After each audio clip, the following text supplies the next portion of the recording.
Colonel Marcus Blackwood stood at the reinforced windows of his command center, watching dawn break over the Rocky Mountain fortress that had served as the heart of Wolfkind's northern territories for 300 years.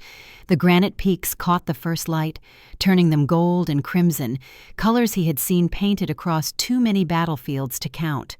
Behind him, tactical displays flickered with real-time intelligence feeds from a dozen border stations, each one a reminder that even in this age of supposed civilization, survival still demanded constant vigilance. He was alone, as always. The command center could hold 50 personnel during a crisis, but Marcus preferred the early morning hours when only the skeleton crew monitored the overnight reports. In these quiet moments, he could almost forget the weight of 3 centuries pressing down on his shoulders, the burden of being the Alpha King who had never lost a war but had never found peace. His reflection in the bulletproof glass showed a man who appeared to be in his early 60s, silver threading through dark hair, cut military short, storm-gray eyes that had witnessed the horrors of Korea and Vietnam and every conflict since. His body remained that of a warrior in his prime, enhanced healing keeping him perpetually ready for battle. To the outside world, he looked like a decorated general who had aged gracefully into senior command. Only a handful knew the truth, that he had been born in the aftermath of the Revolutionary War, that he had fought in every major American conflict since, that he carried the memories of friends and enemies buried across 300 years of bloodshed. The door opened with a soft hydraulic hiss. General Richard Sterling entered, moving with the careful precision of a man whose joints protested the Montana winter, despite enhanced wolf healing. At 72, Sterling was the oldest member of Marcus's inner circle still on active duty, a veteran whose career spanned from Vietnam to the present day. His weathered face showed concern as he approached with a silver tray bearing coffee and morning reports. "Your breakfast, sir." Sterling's voice carried the gravelly tone of a man who had breathed too much cordite and desert sand, though I suspect you've been standing there long enough to have earned lunch instead. Marcus accepted the coffee without turning from the window. The eastern borders? Quiet. Too quiet, if you ask me. Sterling moved to stand beside him, following his gaze toward the distant peaks. Shadowland's activity has dropped off significantly in the past week. Could be they're consolidating after we intercepted their supply routes last month. Could be they're planning something bigger. Or they're waiting to see what I do next. Marcus took a long drink of coffee, black and strong enough to strip paint. "The Alpha Council meets today. Another mate candidate to review." "Ah." Sterling's tone shifted to something approaching sympathy. "Captain Frost, if memory serves. West Point graduate, 47 confirmed kills in active combat, strategic planning officer with an exemplary record. On paper, she's perfect." Marcus set down the coffee cup with deliberate care. In reality, she looks at me and sees a throne to claim, not a man to know, just like all the others. The silence stretched between them, filled with unspoken understanding. Sterling had served Marcus for 40 years, had watched him reject potential mate after potential mate, each one politically advantageous, each one leaving him emptier than before. The mate bond, that mystical connection that should draw 2 wolves together into perfect union, had never manifested, not once in 300 years. "Perhaps," Sterling ventured carefully, "you're looking for something that doesn't exist anymore. The old stories about mate bonds, about perfect unions written in the stars, maybe they're just that. Stories. Maybe." Marcus turned from the window at last, facing his oldest friend and advisor. "Or maybe I've just been looking in the wrong places." Before Sterling could respond, the communication panel on the wall chirped urgently. Both men turned as the night watch officer appeared on the screen, his young face tight with concern. "Colonel Blackwood, sir. We've received a priority message from Dr. Sarah Winters. She's requesting immediate audience. Says it concerns a vision of critical strategic importance." Marcus felt something shift in his chest, a sensation like ice water trickling down his spine. Dr. Winters had been the pack's primary seer for 15 years, ever since severe PTSD from her service as an Army psychologist had somehow opened her mind to visions of possible futures. Her predictions had guided his decisions through countless crises, her accuracy bordering on supernatural, even by wolf standards. When she requested immediate audience after weeks of silence, it meant something significant was moving in the currents of fate. "Send her up immediately." Marcus straightened, his military bearing reasserting itself. "And Sterling, have the file room pull everything we have on Project Nightfall. I want it on my desk within the hour." Sterling's eyebrows rose. "Sir, that's a classified operation from the Cold War era. Most of those files were supposed to have been destroyed. Most, but not all." Marcus's expression hardened. "If Sarah's vision concerns what I think it does, we're going to need every scrap of information we buried about the healer purges." The doors opened again, and Dr. Sarah Winters entered like a woman walking through a nightmare. She had aged a decade since Marcus last saw her 3 weeks ago, her dark hair now streaked with white, her hands trembling as she clutched a worn leather journal. She had been beautiful once, before Iraq and Afghanistan had carved their stories into her face, before the visions had started stealing her sleep. Now she looked like a prophet who had seen too much and understood too little of what the future demanded. "Marcus!" Her voice cracked. "I've been dreaming for 3 weeks straight. The same vision, over and over, until I can't tell if I'm awake or asleep anymore." "Sit." Marcus guided her to a chair, noting how she flinched at his touch. "Sterling, get her something stronger than coffee." As Sterling moved to the cabinet where Marcus kept a bottle of whiskey for emergencies, Sarah opened her journal with shaking hands. The pages were covered in frantic handwriting, sketches, fragments of poetry that made no sense. She flipped through them until she found what she was looking for, a charcoal drawing that made Marcus's breath catch in his throat. The sketch showed a young woman kneeling in snow, blood staining the white ground around her. But it wasn't the blood that arrested his attention. It was the light surrounding her, rendered in Sarah's skilled hand as something between moonlight and flame, silver and gold intertwined. The woman's face was turned upward, eyes closed in either agony or ecstasy, and even in charcoal, Marcus could see the strength and vulnerability warring in her features. "I see her every night." Sarah accepted the whiskey Sterling offered, drinking it in one burning swallow. "Sometimes she's surrounded by wolves who beat her while she refuses to break.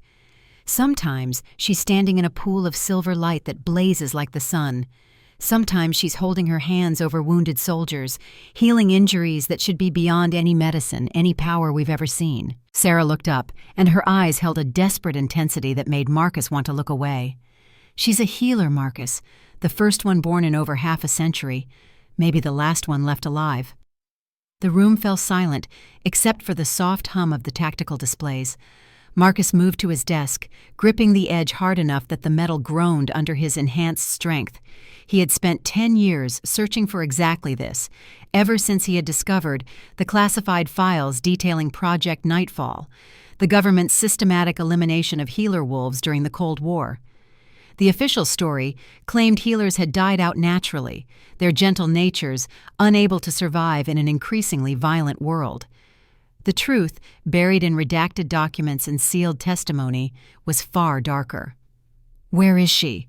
Marcus kept his voice level through force of will. "Sarah, I need you to focus. Where do I find her?" "North." Sarah's eyes lost focus, seeing something beyond the room. "The stone-packed territories. Up in the Montana wilderness, where the old ways still hold. Alpha Raymond Stone runs that pack like a military dictatorship, all discipline and brutality. She's there, living in hell because they think she's defective, because her wolf won't manifest for violence, only for healing." Sarah stood abruptly, swaying on her feet. Sterling moved to steady her, but she waved him off. "There's more, Marcus. The vision doesn't just show her suffering. It shows a choice you have to make. In one future, you claim her as your mate, and everything you've built over 300 years burns to ash. Your authority collapses, your enemies rise up, thousands die in the chaos. In the other future, you walk away, leave her to her fate, and spend the next century winning battles while your soul slowly dies." She turned to face him fully, and Marcus saw tears tracking down her weathered cheeks. "Either way, there's blood on snow. Either way, someone pays a terrible price. But only one future offers the possibility of something better on the other side of all that pain."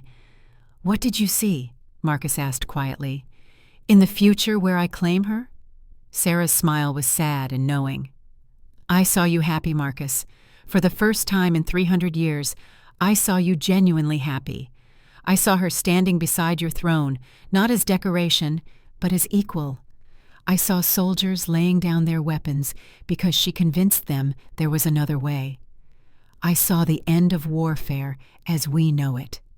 She paused, and her voice dropped to a whisper. And I saw you terrified every single day that you would lose her, that loving her would destroy everything you are, that her gentleness would get her killed in a world built on violence. Marcus stared at the sketch again, memorizing every line of the woman's face. Somewhere in the northern mountains, his mate was suffering, believing herself worthless, enduring cruelty from those who should protect her. Every instinct he possessed screamed at him to mobilize immediately, to ride north with overwhelming force and burn anyone who had dared to harm what was his. But 300 years of strategic thinking held him back. If he moved too quickly, too openly, he could trigger exactly the collapse Sarah warned about. The Alpha Council already questioned his recent decisions, suspicious of his growing interest in alternatives to traditional warfare. If he suddenly appeared with an unknown healer as his chosen mate, bypassing all the carefully vetted candidates, the political blowback could fracture the fragile alliances that maintained peace across the territories. Sterling. Marcus made his decision. Prep a small tactical team, 4 operators, light equipment, civilian vehicles. We're conducting an unannounced inspection of the Northern Territories, effective immediately. Sir? Sterling's tone held both approval and concern. The Alpha Council meets in 6 hours. They're expecting your decision regarding Captain Frost. Send my regrets. Tell them I'm addressing a matter of territorial security that cannot wait. Marcus moved to the weapons cabinet, selecting a sidearm and knife with practiced efficiency. And Sterling, if anyone asks where I've gone, you don't know. This trip is off the books until I say otherwise. As Sterling departed to make arrangements, Sarah remained, studying Marcus with her seer's eyes. You're going to claim her, aren't you? Even knowing the cost? Marcus holstered his weapon and met her gaze squarely. 300 years, Sarah. 300 years of winning every battle and losing every war that mattered. If she's really out there, if the mate bond is real, then yes. I'm going to find her. I'm going to protect her. And I'm going to prove that healing isn't weakness. It's the only real strength left in this godforsaken world. Sarah nodded slowly, accepting his words. Then you should know one more thing. The vision showed me why healers were really hunted to extinction. It wasn't because they were weak. It was because they were too powerful. A true healer doesn't just mend bodies, Marcus. They mend souls, societies, entire civilizations. They make warfare obsolete. And there were people in power, then and now, who cannot allow that to happen. She pulled a sealed envelope from her jacket and placed it on his desk. This contains everything I know about Project Nightfall, including names of surviving officers from the original Purge. Some of them are still in positions of authority. If you claim this healer, Marcus, you won't just be fighting wolves who disagree with your choice. You'll be fighting humans who see her as an existential threat to their power structures. Marcus took the envelope, feeling its weight. Let them come. If they want her, they'll have to go through me. 3 hours later, Marcus sat in an unmarked SUV as it climbed the winding mountain roads toward Stonepack territory. The tactical team Sterling had assembled consisted of 4 wolves Marcus would trust with his life, veterans who had fought beside him in conflicts spanning decades. They rode in silence, weapons concealed but readily accessible, each man understanding that this mission, whatever its true nature, mattered more than the routine inspection they were pretending to conduct. The Montana wilderness stretched endlessly around them, pine forests giving way to rocky slopes, snow capping the highest peaks even in late spring. This was harsh country, beautiful and unforgiving, the kind of landscape that bred hard wolves who valued strength above all else. Marcus had visited these northern territories only twice in 300 years, preferring to leave them to their own governance as long as they maintained order and paid their taxes to the crown. Now he wondered how much suffering his absence had permitted. Alpha Raymond Stone met them at the territorial border, his broad frame radiating the kind of aggressive dominance that made Marcus's wolf bristle instinctively. Stone was in his mid-50s, carrying himself with the swagger of a man who ruled through fear and expected it to be mistaken for respect. His amber eyes held calculation as they assessed the unexpected arrival of the Alpha King. "Your Majesty." Stone's bow was perfunctory, barely acceptable under pack protocol. "What brings the king to our humble territory?" "We received no advance notice of a royal inspection. Routine security assessment." Marcus kept his voice flat, giving nothing away. "I trust there's nothing here that would make such a visit unwelcome?" "Of course not, my lord, though I should mention we're in the middle of disciplining a pack member who has shown repeated defiance." Stone's tone suggested this was a minor inconvenience rather than anything significant. Nothing that requires royal attention, certainly. Marcus felt his wolf surge forward, drawn by something he couldn't yet identify. The mate bond, dormant for 3 centuries, was stirring to life, pulling him toward something nearby with an urgency that bordered on pain. "Show me. I assure you, it's merely pack discipline according to our traditional methods." Stone's posture grew defensive. The female in question has repeatedly refused to embrace her wolf nature, choosing weakness over strength. We were simply correcting her misconceptions. The scent hit Marcus then, carried on the mountain wind. Blood, fresh and human, mixed with something else, something pure and gentle that called to his wolf like a lost child crying for protection. His hands clenched into fists as he fought for control, every predatory instinct screaming at him to tear Stone apart for whatever he had done. "Show me now." "Show me." Each word carried the weight of 3 centuries of alpha authority, the kind of command that could not be refused or questioned. Stone led them toward the pack's central courtyard, moving with obvious reluctance. As they approached, Marcus could hear sounds that made his blood run cold. The jeers of a crowd, the crack of leather on flesh, and underneath it all, a woman's voice, not screaming or begging, but speaking with quiet, unbreakable dignity. "You can beat me all you want. I won't become what you are." Marcus pushed past Stone and emerged into a scene that would haunt him for the rest of his immortal life. The courtyard was packed with wolves, forming a circle around their victim like spectators at some barbaric sporting event. In the center, a young woman knelt on the stone ground, her golden hair matted with blood, her simple dress torn and stained. Beta wolves circled her, leather whips and fists ready, their faces twisted with the kind of cruelty that came from enjoying others' pain. But it was her eyes that stopped Marcus's breath. Blue as a Montana sky, filled with pain but not defeat, they swept the crowd with a gaze that held more courage than most of his soldiers possessed. She was young, mid-20s perhaps, delicate bone structure speaking of hidden nobility, despite her current degradation. Blood trickled from a cut above her eyebrow, from split lips, from dozens of wounds that should have made her collapse, but somehow didn't. And surrounding her, visible only to those with eyes trained to see such things, was a faint golden glow that pulsed in rhythm with her heartbeat. Healer light, dormant but unmistakable, the mark of a power the world had believed extinct. The mate bond slammed into Marcus with the force of an artillery shell. Every cell in his body recognized her, claimed her, demanded he protect her immediately and without mercy for anyone who stood in his way. His wolf rose to the surface, barely controlled, ready to paint the courtyard with the blood of everyone who had dared touch what was his. "Look at you." Stone's voice dripped with contempt as he addressed the kneeling woman. "Weak, pathetic. You think because you carry wolf blood that makes you worthy of our pack? All you've proven is that some wolves are born defective, too gentle to survive." Marcus moved forward, his enhanced speed carrying him across the courtyard before anyone could react.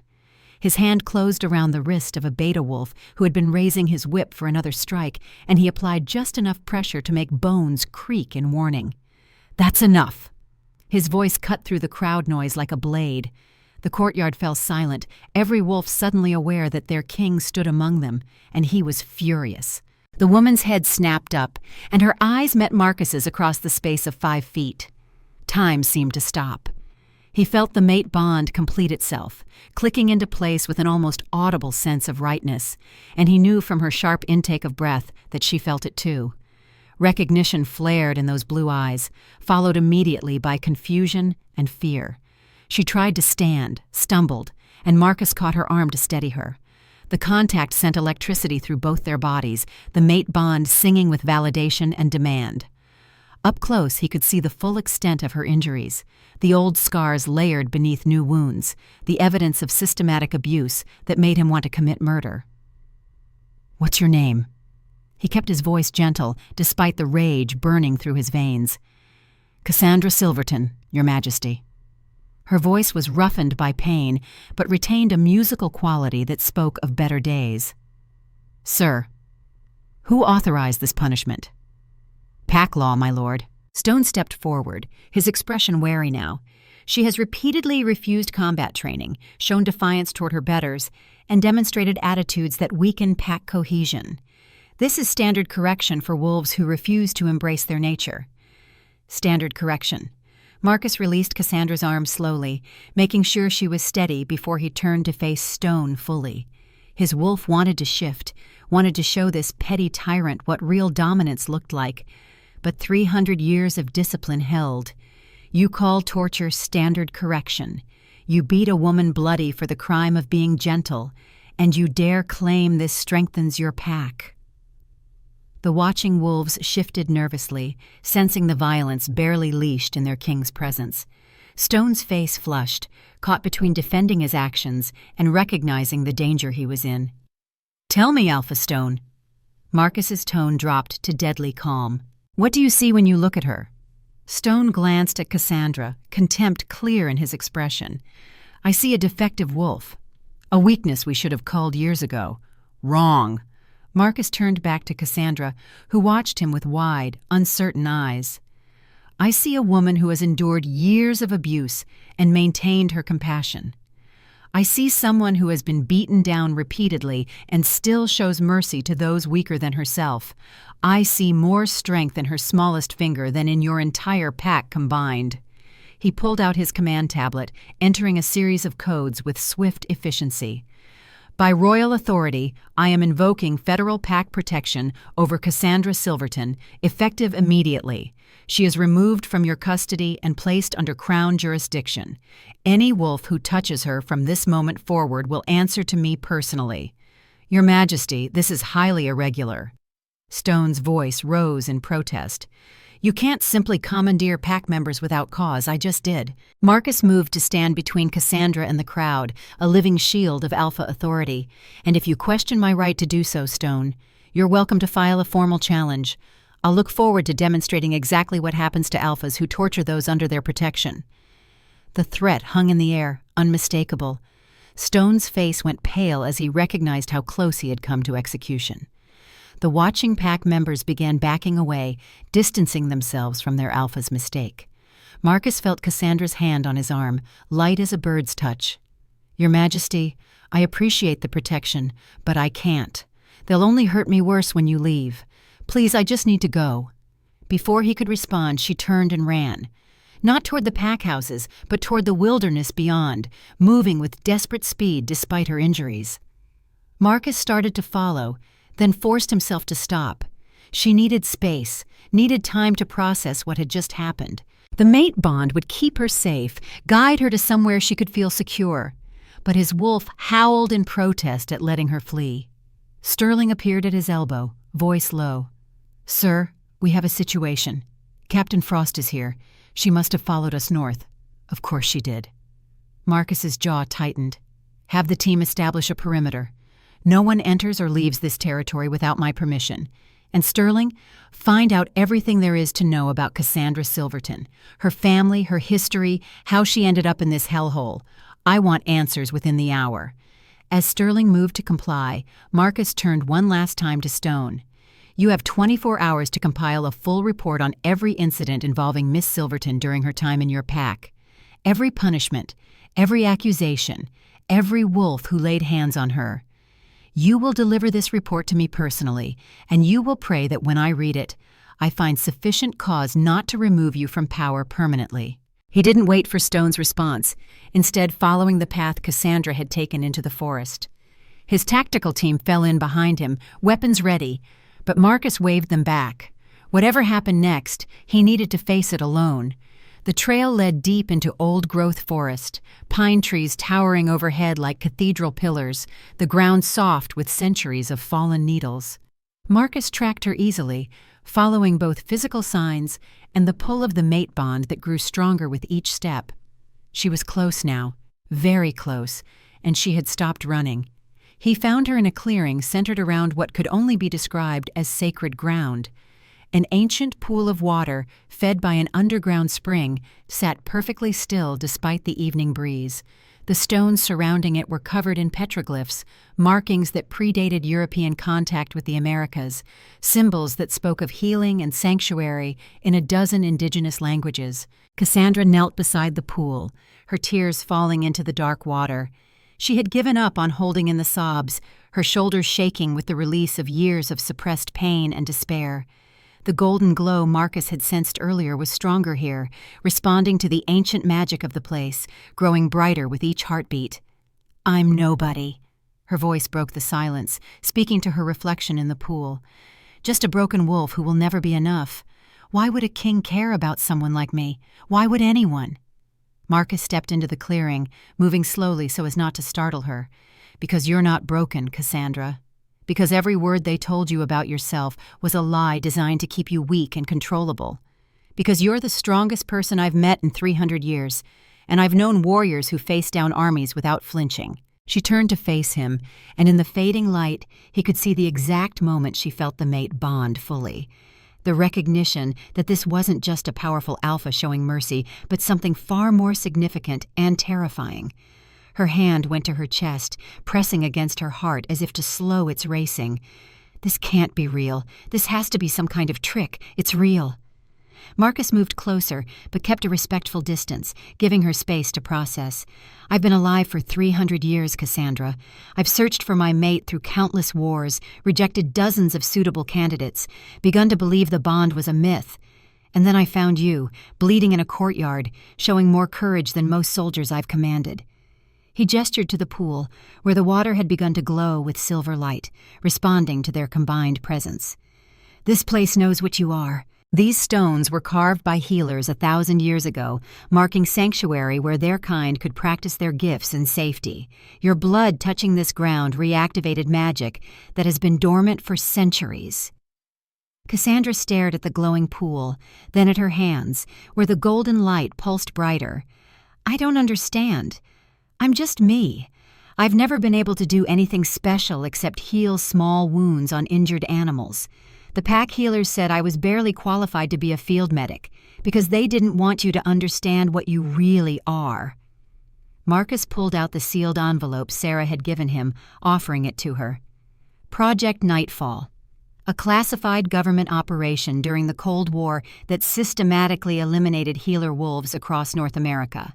They killed your kind, Cassandra, because healers possessed power that made warfare obsolete. They could mend not just bodies but societies, could transform enemies into allies, could end conflicts that would have claimed millions of lives.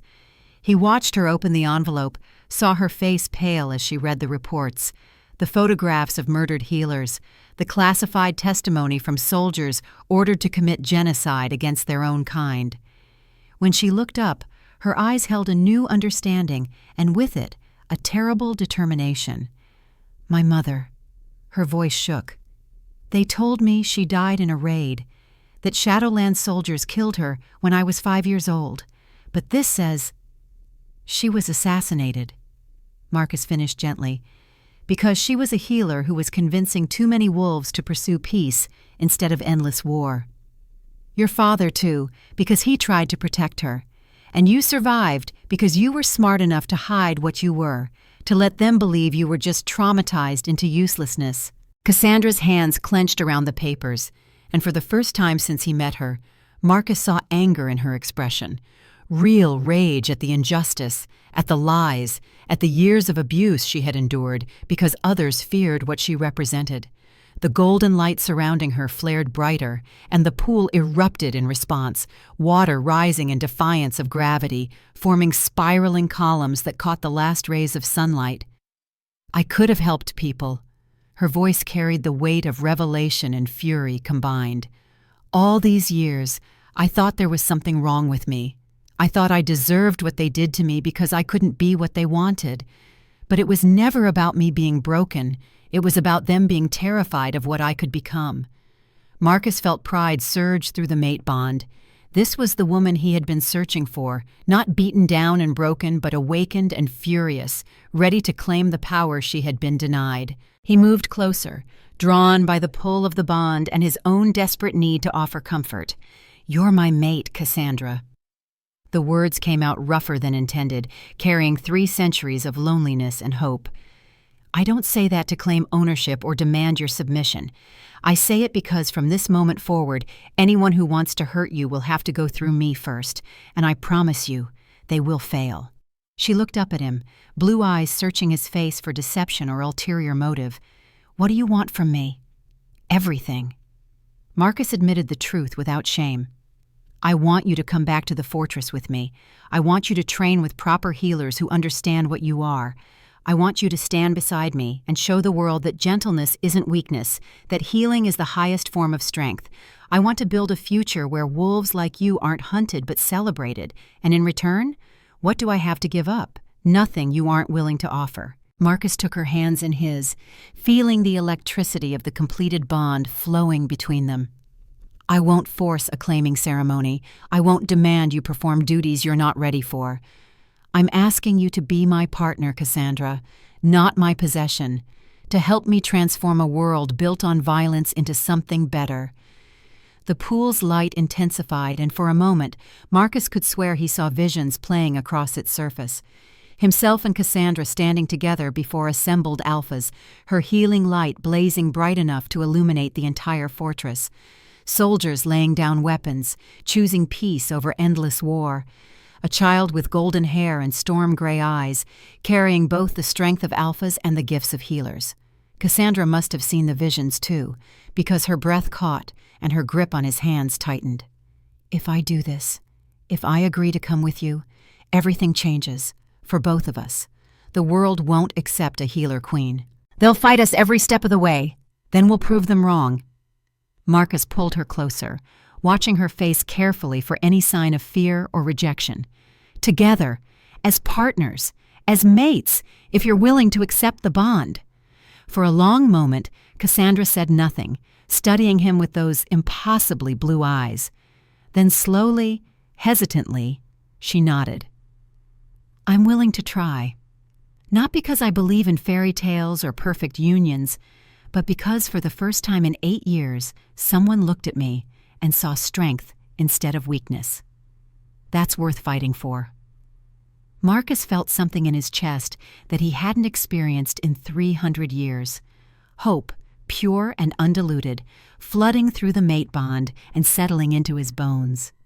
He leaned forward, giving her time to pull away, and when she didn't, he kissed her gently. The contact sent shockwaves through both their bodies, the mate bond surging to full strength, and the pool erupted in a column of silver and gold light that reached toward the darkening sky. When they finally broke apart, Cassandra was glowing so brightly that Marcus had to shield his eyes. Her healing light had activated fully, responding to the acceptance of the mate bond, and power radiated from her in waves that made the ancient stones hum with recognition. This was what the world had feared, what they had tried so desperately to destroy. Not weakness, but transformation made manifest, the power to change not just individuals, but entire civilizations. "We should go back." Marcus kept his arm around her waist, supporting her as the light gradually dimmed. "My team will be worried, and we need to get you proper medical attention." "I don't need medical attention anymore."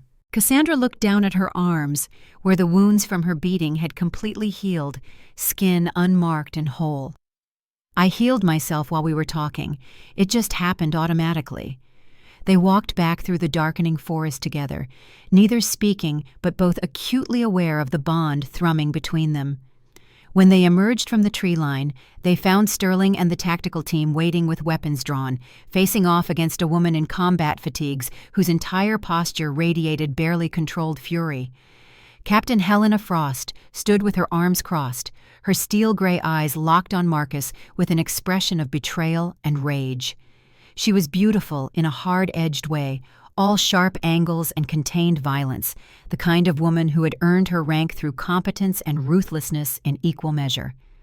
"Colonel Blackwood," her voice could have etched glass, "I came north to discuss our upcoming union, only to discover you've disappeared on an unauthorized mission to claim some random pack member as your mate.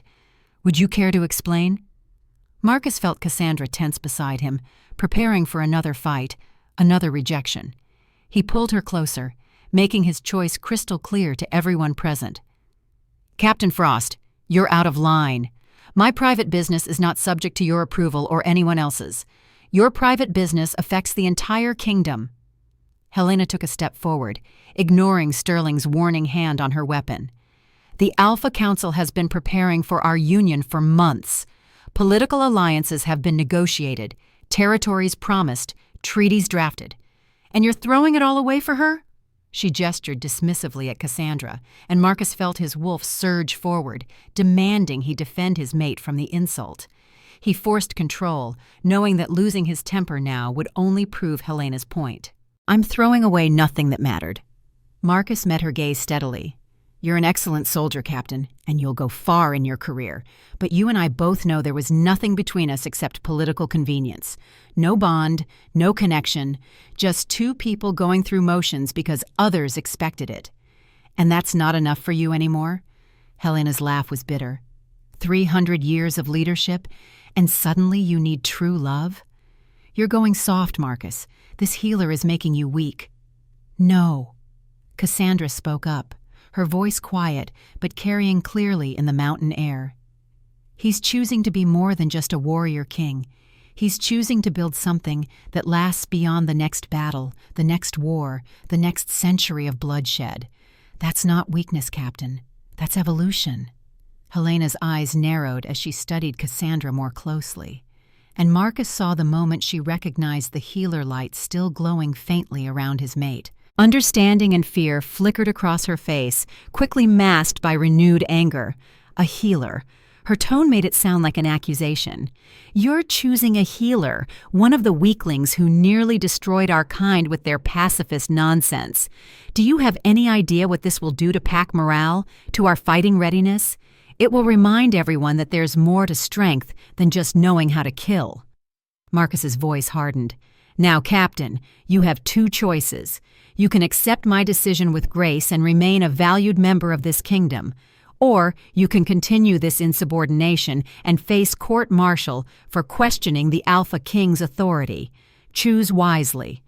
The standoff lasted 5 heartbeats before Helena stepped back, her military discipline reasserting itself. "Understood, sir. Consider my concerns formally registered." She saluted sharply, spun on her heel, and strode away into the darkness, but Marcus could feel the weight of her resentment lingering in the air. "That's going to be a problem," Sterling observed quietly. "Everything about this is going to be a problem." Marcus agreed. "But it's the right problem to have." They made their way back to the vehicles, Cassandra silent and thoughtful beside him. As they prepared to leave Stone-Pack territory, Marcus pulled out his communication tablet and sent a series of encrypted messages. One to Dr. Winters, confirming that the vision was accurate and he had found his mate. One to his legal team, invoking federal pack protection and beginning the process of formally removing Cassandra from Stone's authority. And one to the Alpha Council, requesting an emergency session to address his choice of mate. The responses began arriving before they were even out of the mountains. Shock, confusion, political maneuvering, and from several quarters, barely disguised hostility.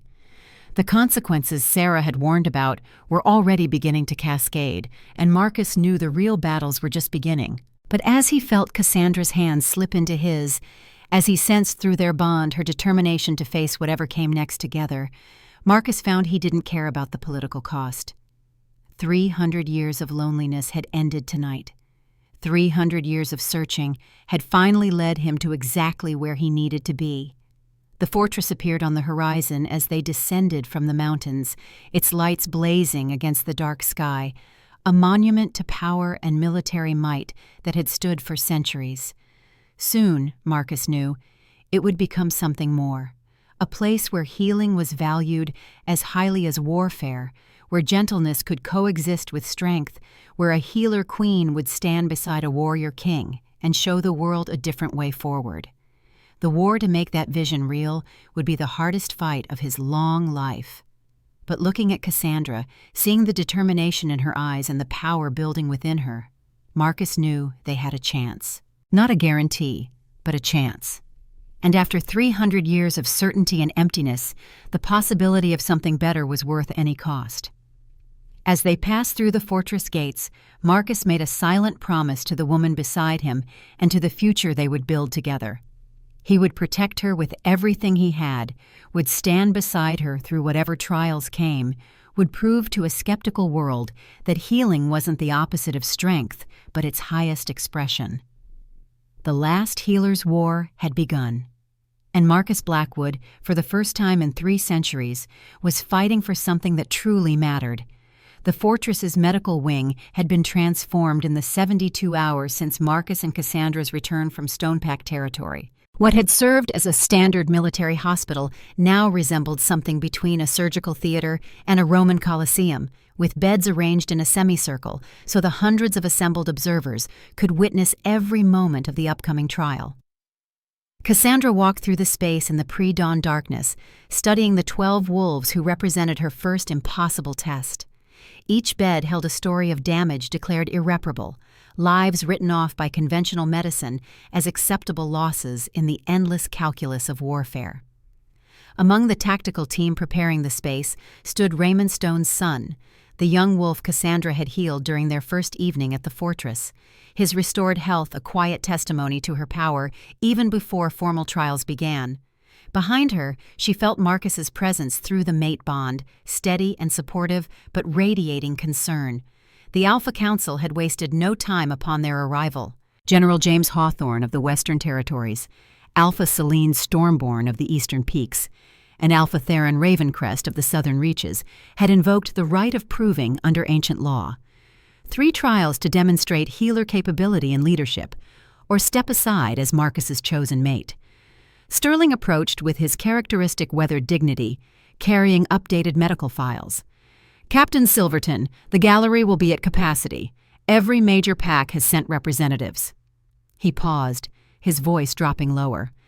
"General Hawthorne selected these cases personally. Each one has been declared medically unsalvageable by at least 3 certified healers."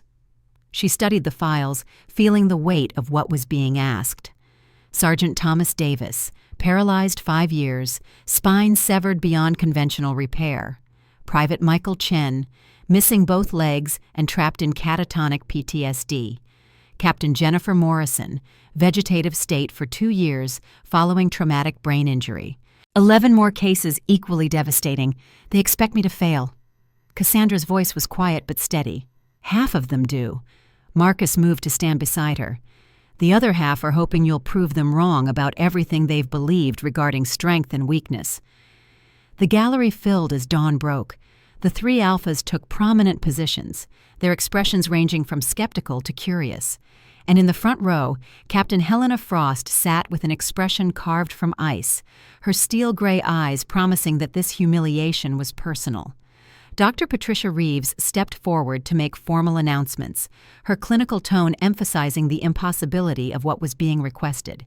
Success required healing minimum 6 of 12 patients declared beyond help. Partial recovery didn't count, either full restoration or failure. Cassandra approached Sergeant Davis first, kneeling beside his bed.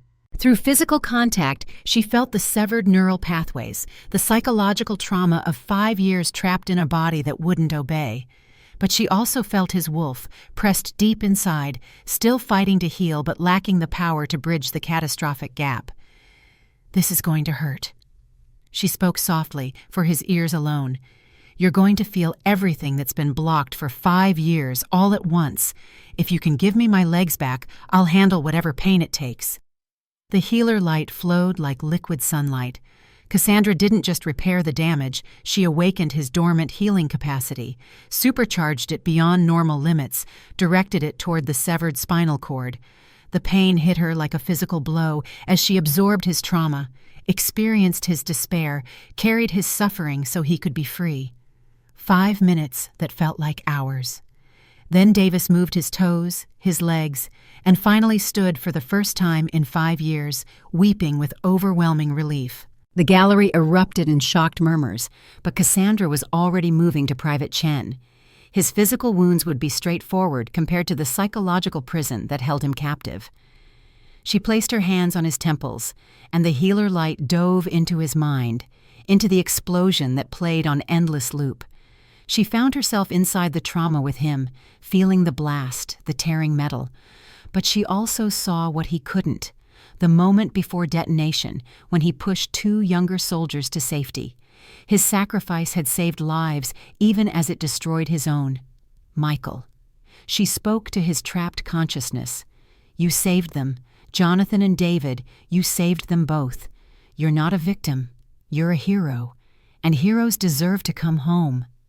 The healing light rebuilt his legs and bridged the fractured parts of his mind simultaneously. When his eyes finally focused, truly seeing her instead of the explosion, Cassandra knew he would survive. She continued through the impossible cases, each demanding everything she had. By the 6th patient, Cassandra was bleeding from her nose and ears, the physical cost of channeling so much power manifesting in her body's breakdown.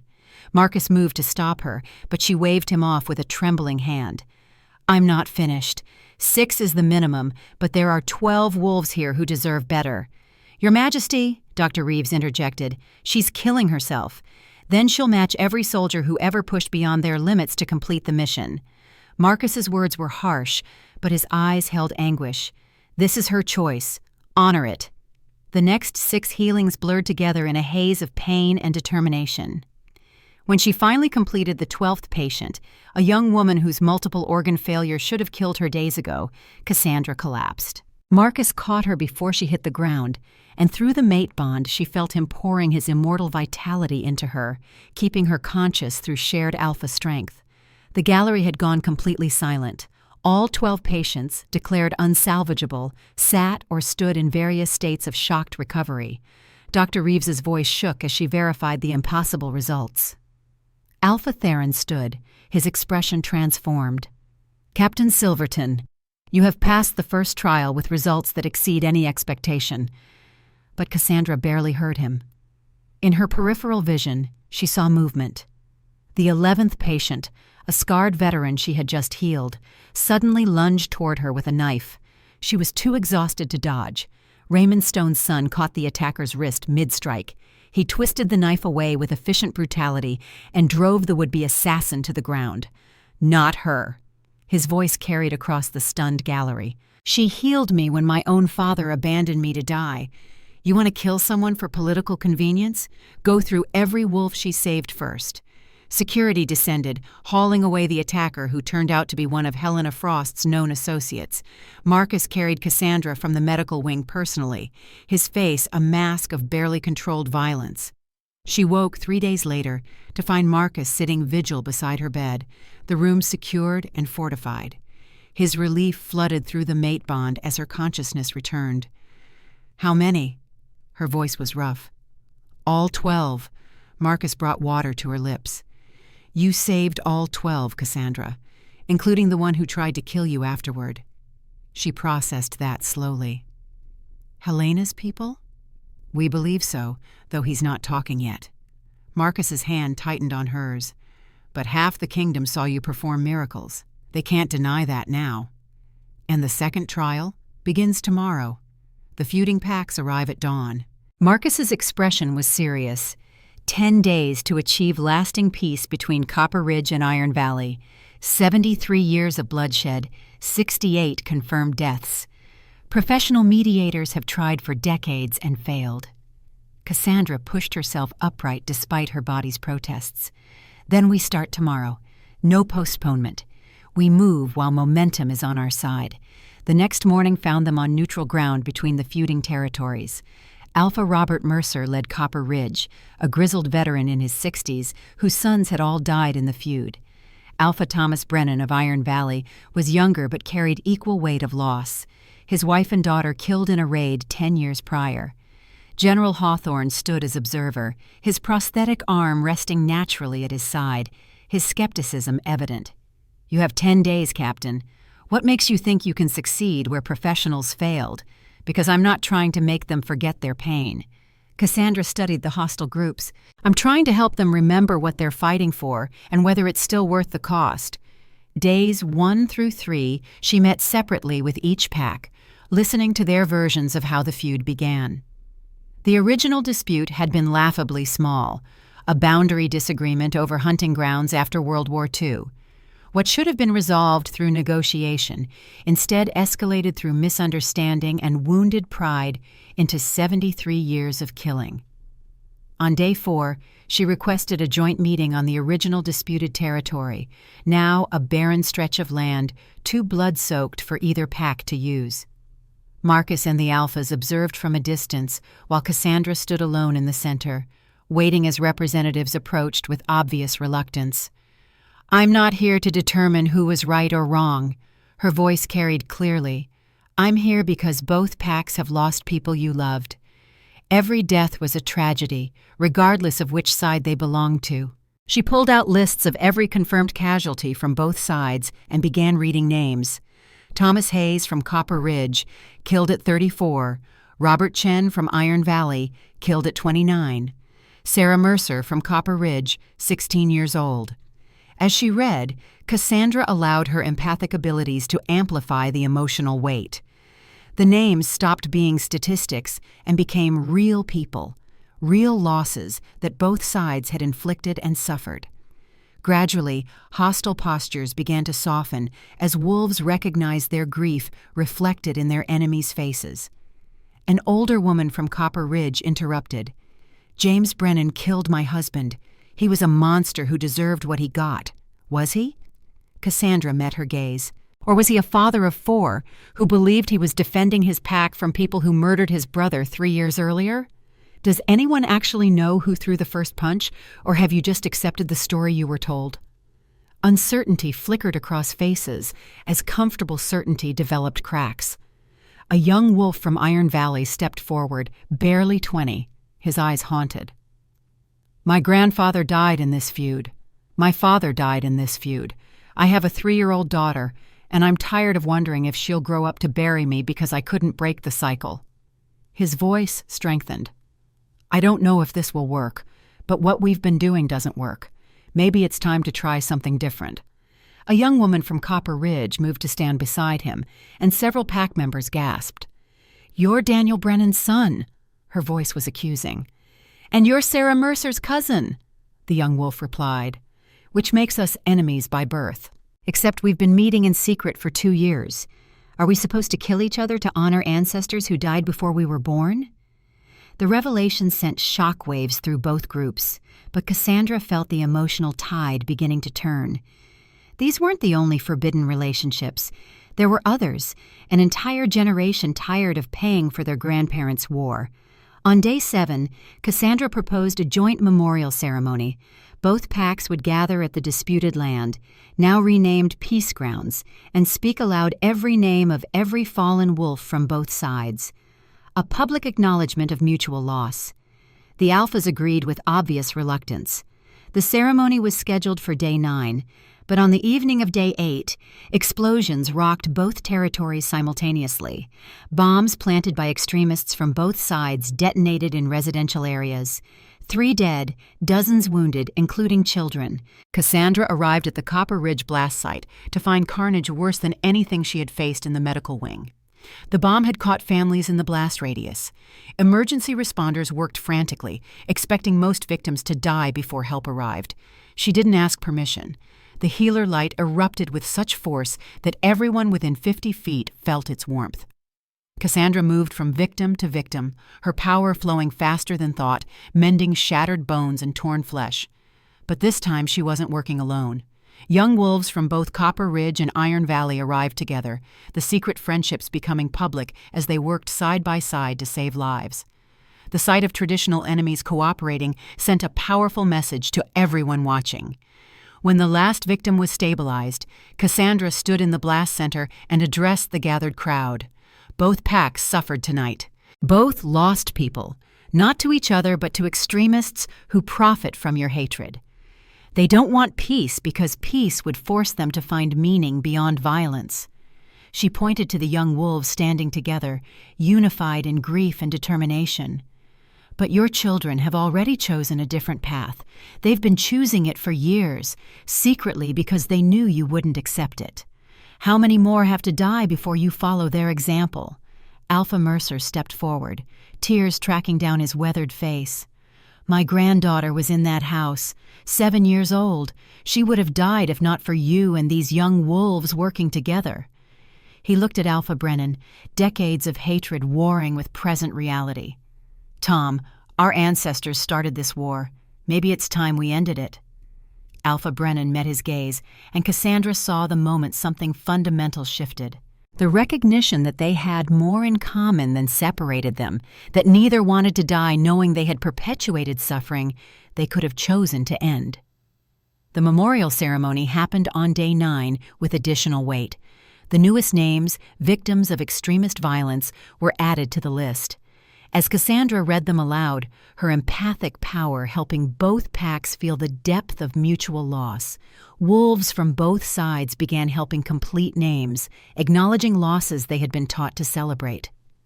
When the last name was spoken, when the memorial marker was unveiled, showing every loss carved into granite, Alpha Mercer extended his hand to Alpha Brennan. Both men hesitated, then clasped forearms. The feud was officially ended. General Hawthorne approached as the ceremony concluded, his expression transformed from skepticism to respect.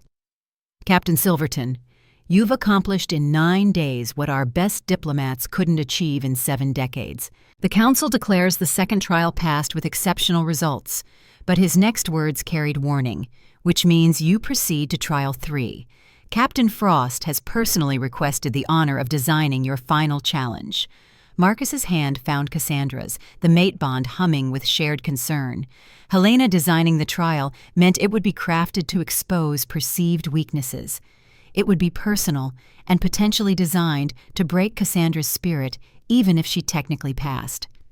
2 trials completed, 1 remaining. The war for the future of their kind was entering its final phase. 6 days after the Copper Ridge and Iron Valley memorial ceremony, the war room hummed with tactical displays showing real-time intelligence from the northern borders. Captain Helena Frost stood before the assembled Alpha Council with barely concealed satisfaction, her pointer moving across digital maps marked in red. Ashton Creek. Her voice was crisp, clinical. Population 340, primarily families with children under 12. Economic value medium, strategic importance minimal. No military assets, limited defensive capabilities. The pointer shifted. Pine Ridge, population 85, predominantly elderly wolves and disabled veterans.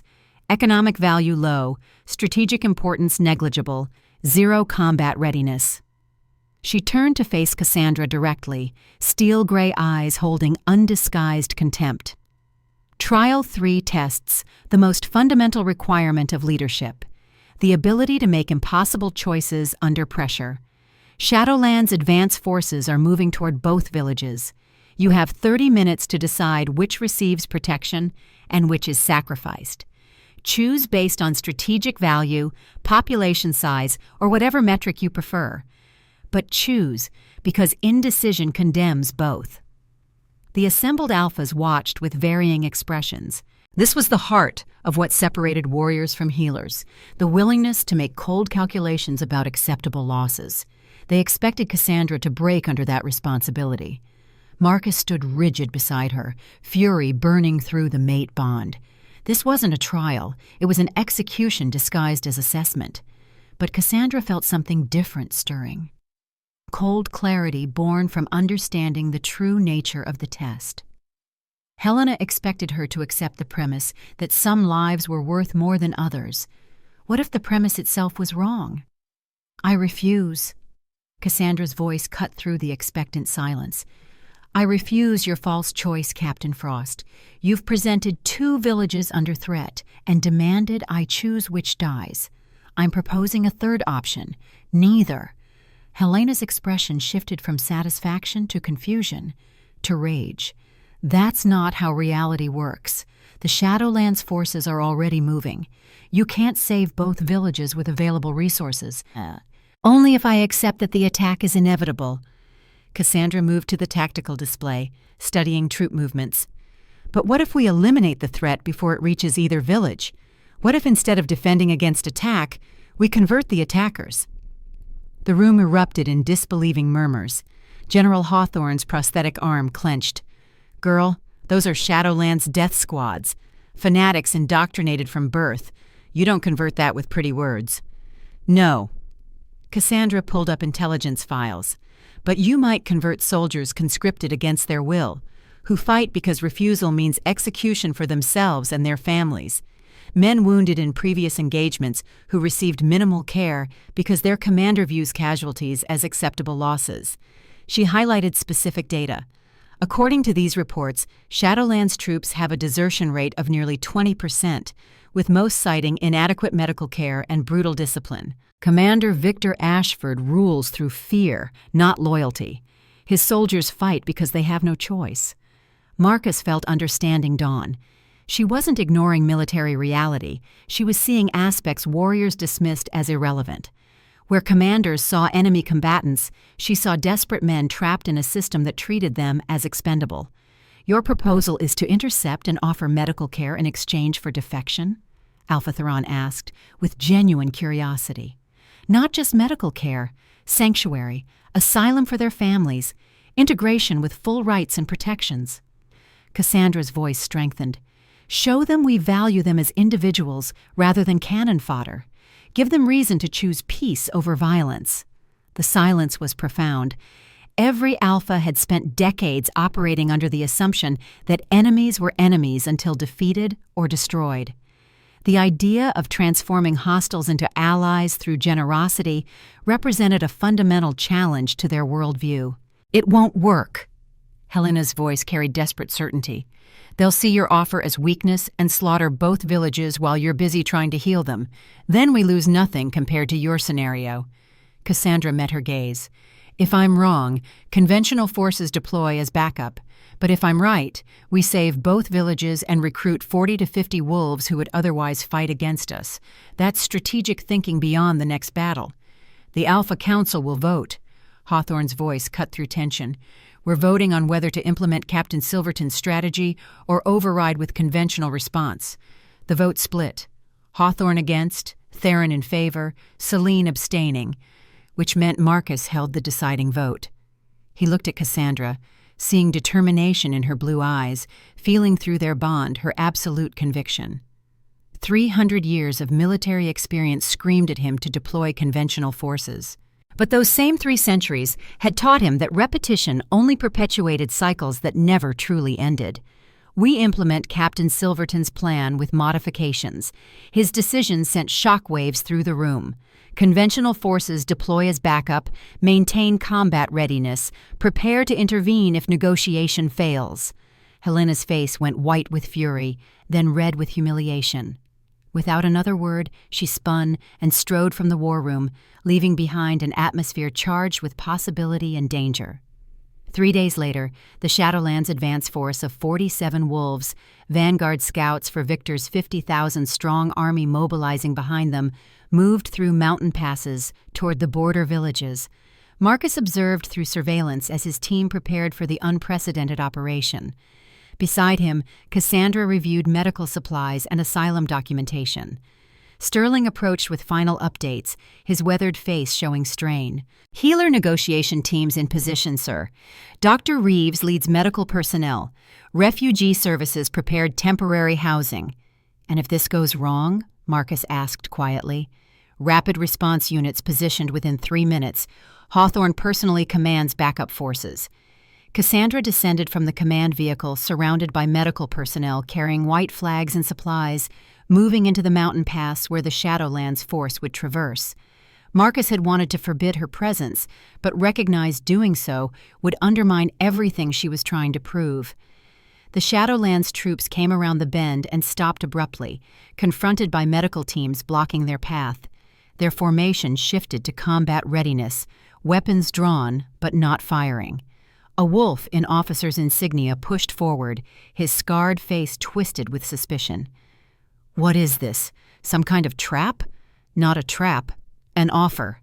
Cassandra stepped forward, hands visible and empty. "I'm Captain Cassandra Silverton, Healer Corps Commander. I'm here to offer medical care for your wounded, asylum for anyone who wants it, and an alternative to dying for a commander who treats you as expendable." The officer's laugh was harsh. "You think we're fools? We're not turning traitor for medical supplies." "No." Cassandra met his gaze. "I think you're soldiers fighting a war that serves no purpose except enriching men who send you to die while they remain safe. I think some of you carry injuries that haven't received proper treatment because Commander Victor believes wounded soldiers are weakness to hide rather than warriors deserving care." She gestured to the medical teams. "I'm offering to heal every wound, treat every condition, address every injury you've been told to ignore. Not because I want something from you, but because you deserve better. And if after receiving care you choose to return, that's your right. We're not holding anyone hostage." The officer's suspicion remained, but Cassandra saw several soldiers exchange glances that spoke of desperate hope.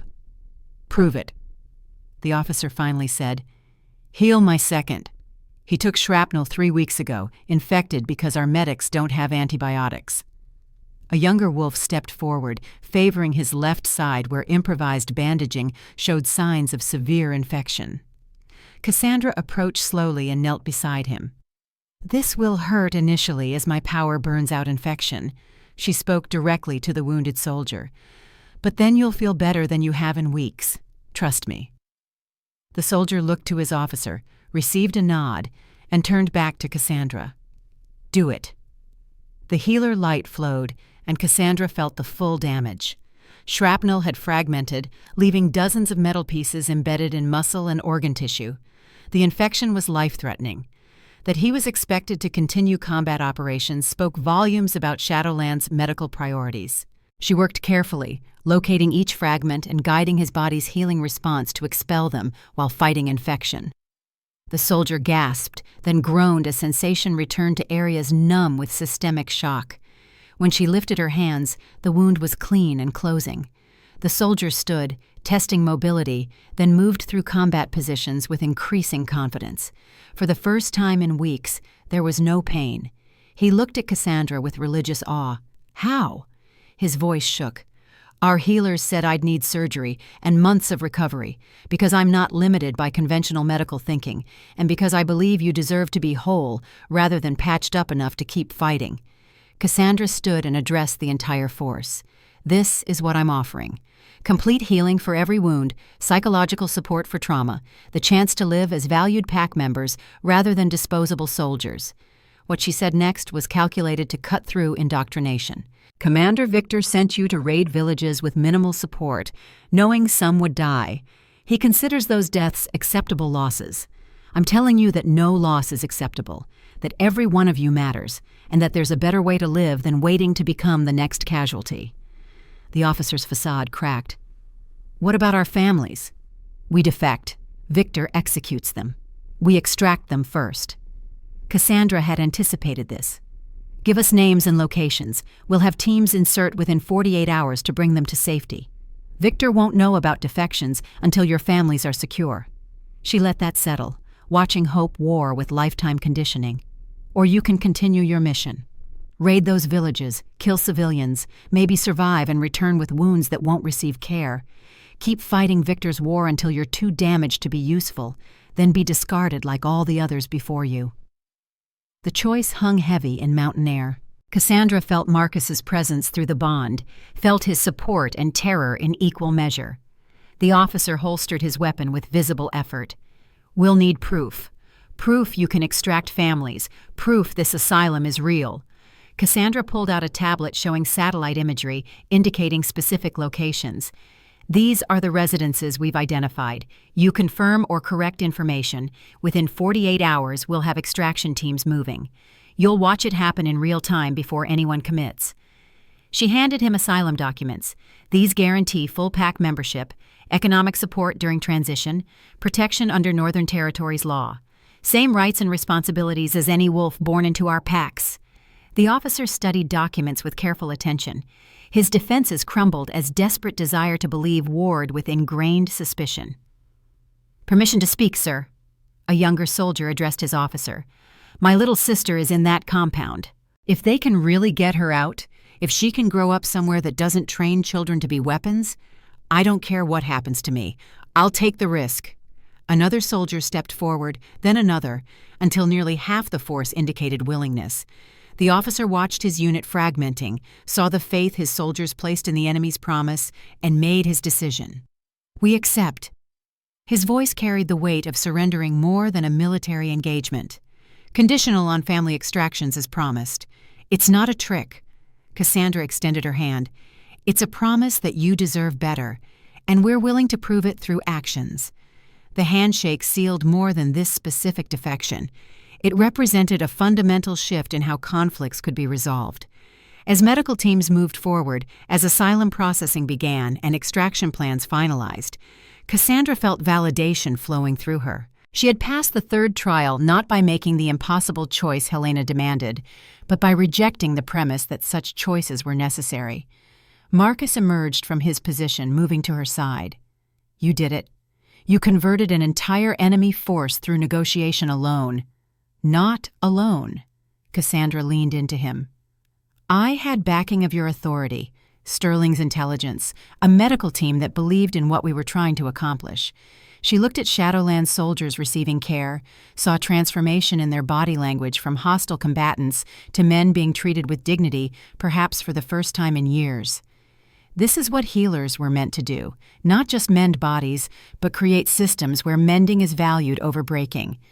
But as they prepared to return to the fortress, as reports confirmed both villages remained secure, Cassandra felt prickling awareness that something was wrong. The mate bond carried Marcus's sudden tension, and she followed his gaze to see a lone figure approaching. The man moved with controlled precision, body language suggesting authority, even without visible rank. He appeared early 60s, gray hair cut military short, face carrying scars from decades of combat.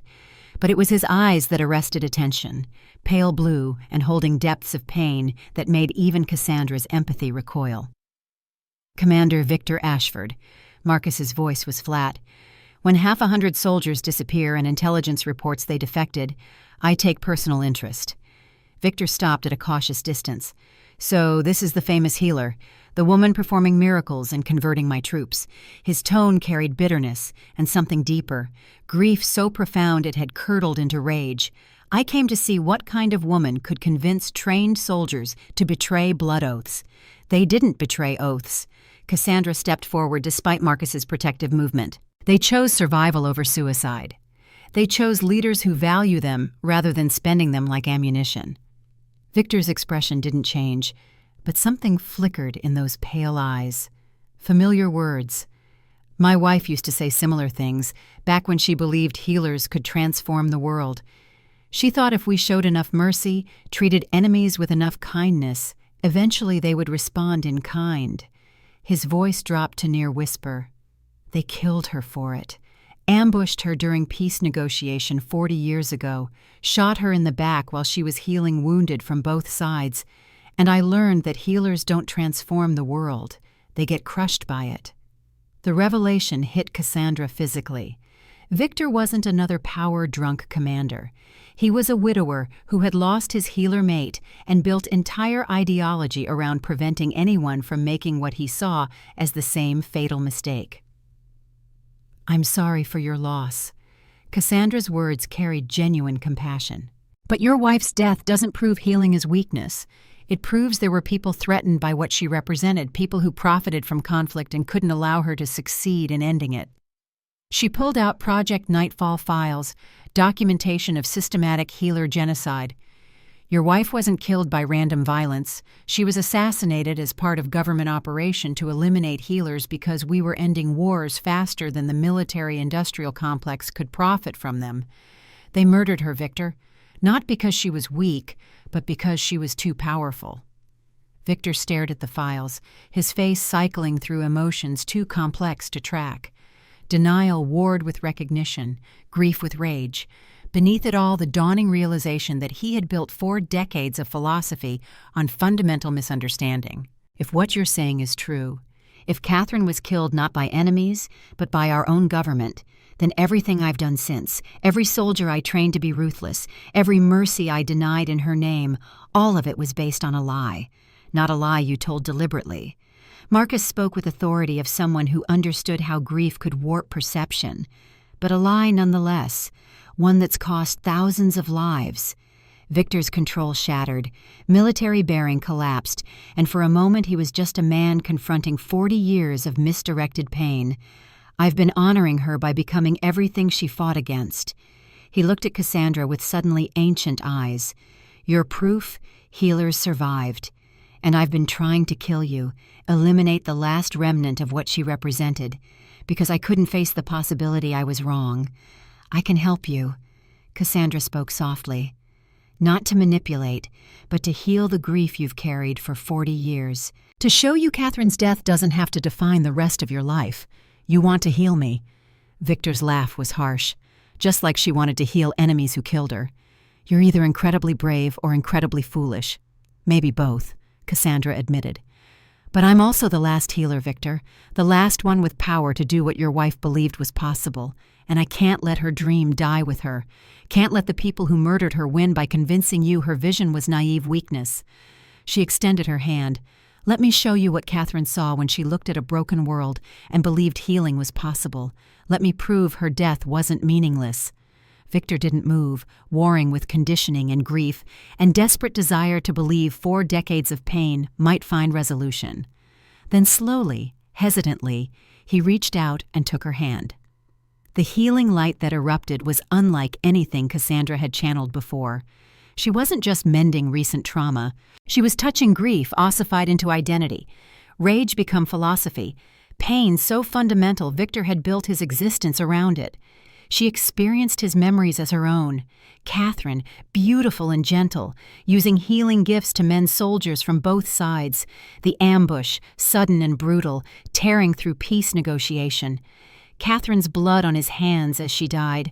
Her last words urging him to continue her work, to not let anger consume what she built. The terrible descent.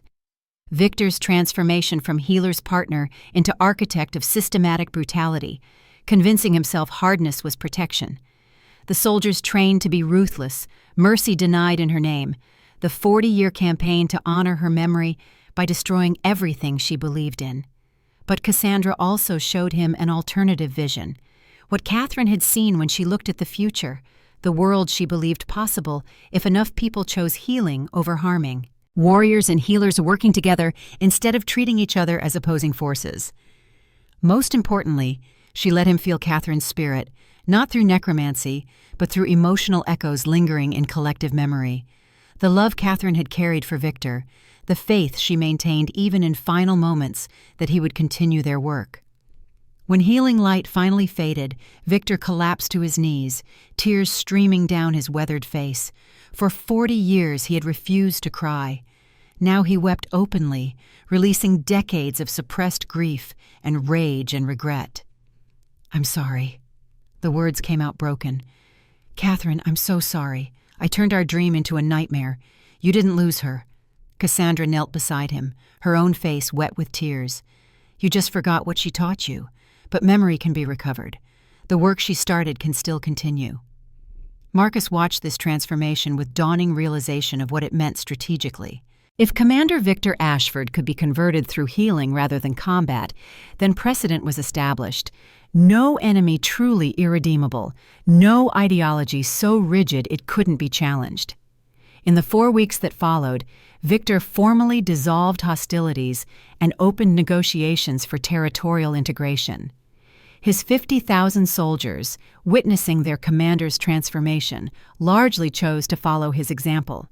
The Alpha Council convened to address the unprecedented situation. General Hawthorne stood before the assembly, his prosthetic arm resting naturally. "I voted against Captain Silverton's approach in the third trial." His voice carried clearly.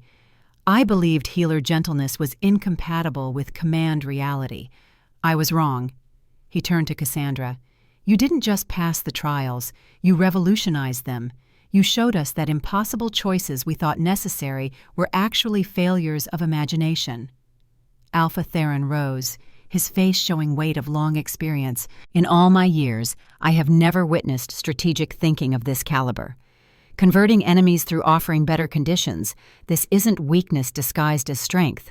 It's strength we've been too limited to recognize." Alpha Selene stood.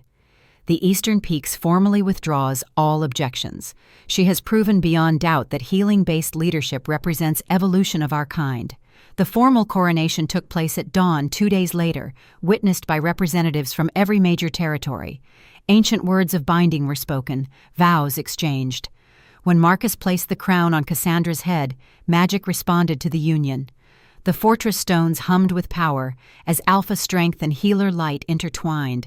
In the crowd stood witnesses who would carry news to every corner of their world. Some would be inspired, others would see only threat, would dedicate themselves to ensuring this revolution died before spreading. But Cassandra met their gazes with calm determination. Her crown settled firmly on golden hair, her hand clasped in Marcus's. Through the mate bond radiated absolute conviction that they had started something that could not be stopped. As the ceremony concluded and the great hall emptied, Marcus guided Cassandra toward their private chambers, both exhausted from the intensity of the day. The crown felt heavier than she had expected, not physically but symbolically. She was queen now, responsible for hundreds of thousands across multiple territories. "You're thinking too much," Marcus said as they reached their quarters.